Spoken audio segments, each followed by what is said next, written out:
this is story time right here. Let's draw the picture of what a New England Patriots victory looks like, Michael. How do the Patriots come in, hand the 49ers their third straight loss? Patriots improve to 2-2 to get back to 500 this year. What does that game look like to you? Well, ideally, what the Patriots need to do is something they were completely unable to do on Thursday night against the Jets, and that is keep the game close. Don't fall behind early, because when this team does, they are not equipped to come from behind. So what they need to do is establish the run once again early.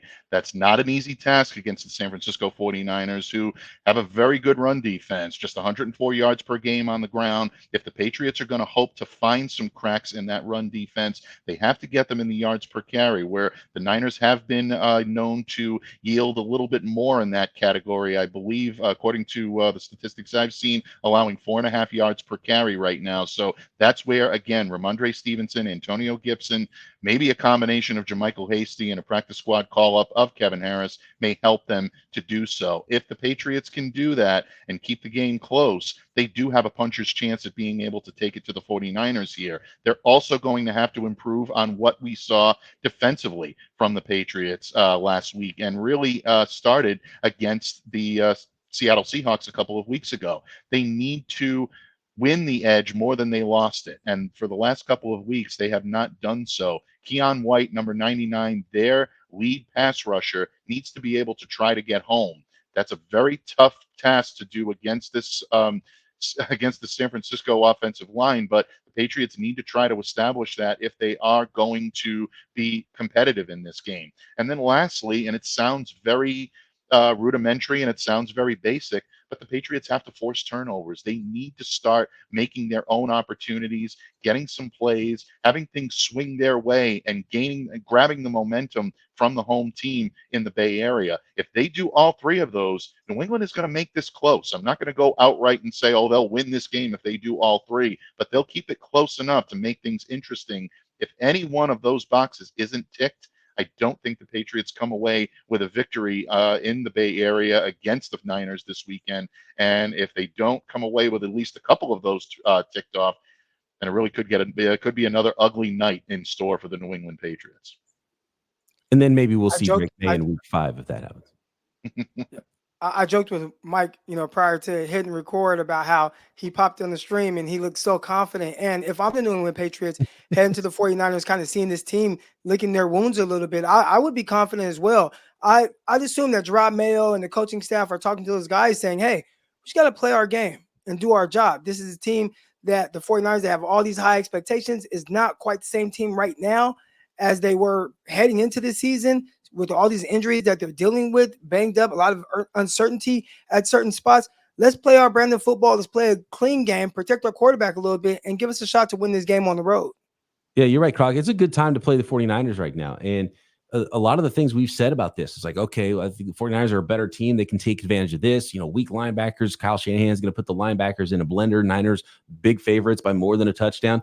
We said all those things last week about the Los Angeles Rams, and the Niners went up 14-0, and it looked like, okay, it's going to be a cakewalk of a game, and they weren't able to close it out. So there are ways you can beat the 49ers right now, and they're still figuring out some things on defense with their new defensive coordinators. So you've got to take teams seriously in the NFL, and maybe it's only a bad week to play the 49ers if they figure those things out. Otherwise, it seems like this might be the best time to play the 49ers because they're figuring things out a little bit slow this year, and obviously have a lot of people banged up. Croc, what's the path to victory for the 49ers, though? What's that picture look like? I guess it can be as simple as either not having Ronnie Bell on the field or having Ronnie Bell make sure that he catches the ball. And if he catches the ball late in that game, we might be viewing the 49ers a little differently, knowing that they're having injuries, but hey, you can overcome them and still win. Right now, it feels like the injuries have hurt them, and guys not really stepping up and making the play when it needs to be made. And whether it's special teams, we saw that. Mike came on here and said, hey, the Patriots, they lost in all three phases, offense, defense, special teams. When the fourth quarter against the Rams, the 49ers lost all three phases, and it hurt them big time. So can you play a little bit cleaner game? And if so, then maybe like last week where it looked like the 49ers are going to run away with the game, maybe they can run away with one against the New England Patriots.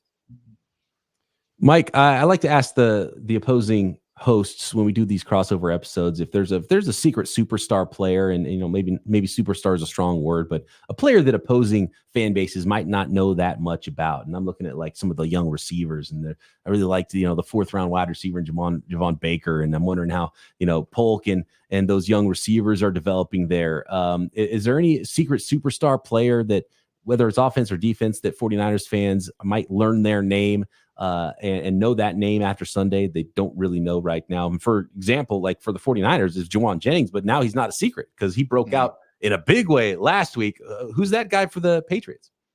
Well, I think the name is somewhat known. It's very well known up here in New England, but it may not be known that well on the West Coast, and that's Demario Douglas, the Patriots' top receiver from 1 year ago.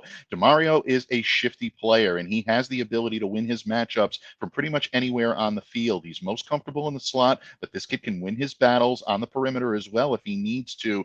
Demario is someone who has wanted to have the ball fed to him, especially over the first couple of weeks. Didn't see a whole lot of action in this passing game for obvious reasons, but the Patriots made a concerted effort to try to get him involved, and he delivered 7 catches, catching over 60 yards. Not going to illuminate the stat sheet, but considering what the Patriots offense looked like against the Jets, it was actually a pretty good showing. So I look for the Patriots to continue to try to feed Demario. He's your best playmaker. Give him the ball. Let him try to make things happen for you. That may be a name that Niners fans may want to remember. On the defensive side of the ball, linebacker Anthony Jennings is not someone that typically gets an awful lot of press because of the position he plays, but he is very key in being able to set an edge and also be able to set the tone both on run and pass defense. If the Patriots are winning their matchups there, it might be because Jennings is having a big game.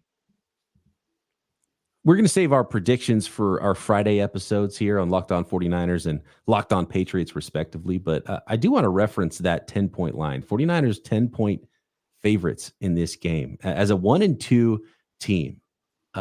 Mike, Croc, what do you guys think? Does that feel like it's a little bit too much with the way the 49ers have played the last 2 weeks? It might be more about how the New England Patriots have played offensively. And it's been a little slow, and they'll see if they can get things going with Stevenson. If they can't run the ball early, then what does that look like? You're forced to pass the ball. They haven't been able to get pass protection. Maybe they assume that the 49ers you got Leonard Floyd, paid some money for him. You got Gross Models, you got Nick Bosa. Can those guys wreak havoc? And if so, then it'll be a long day for the New England Patriots offense. That's what I believe they are assuming with that point spread. Yeah, I think Croc is right on the money. I think he's absolutely right. The Patriots right now on offense have not been able to establish it. And without being able to run the ball early, they run the risk of another anemic offensive output. Also remember, the San Francisco 49ers team right now may be struggling, but they are the defending NFC champions for a reason. There is tons of talent in all 3 phases. All they need is a get-right game to put it all together. They might find it this weekend against the New England Patriots. Yeah, and then even for the Patriots, that week 1 win at the Bengals, it doesn't look as good as it did in week 1, right? Because now the Bengals are actually 0-3. And so it's like, oh man, even that game where you're like, oh, okay, this team's better than we thought coming into the year. And then you lose 2 straight and you realize, oh man, the Bengals might actually be trash. So maybe that wasn't that great of a win.